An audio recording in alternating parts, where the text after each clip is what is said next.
Hi all, today we will discuss stanza. A stanza is a group of lines arranged together to form one unit of a poem. When a poem possesses two or more stanzas, they are separated by leaving a space between the concluding line of one stanza and the first line of the following stanza. A stanza may be arranged according to rhyming patterns and meters.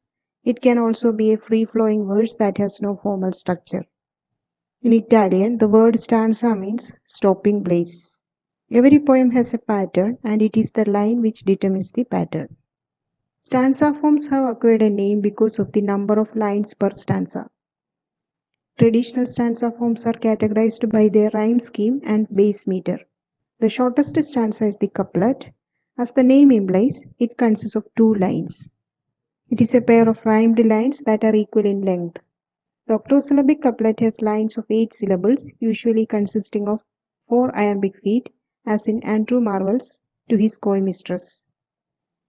Iambic pentameter lines rhyming in pairs are called decasyllabic couplets or heroic couplets.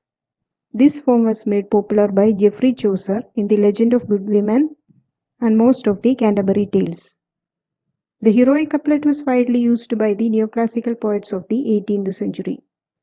When there is an end stop on the second line of a couplet, it is said to be closed. An enjambed couplet is open.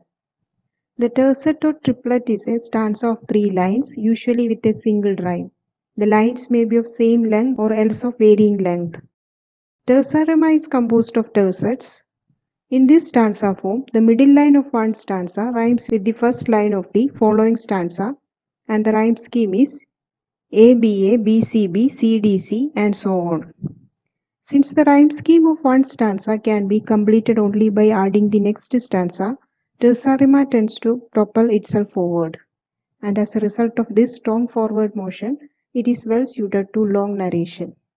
Dante composed his Divine Comedy in terza rima. Shelley used it brilliantly in Ode to the West Wind. It also occurs in the poetry of Milton and Browning. The quatrain or 4-line stanza is the most common in English versification and is employed with various meters and rhyme schemes.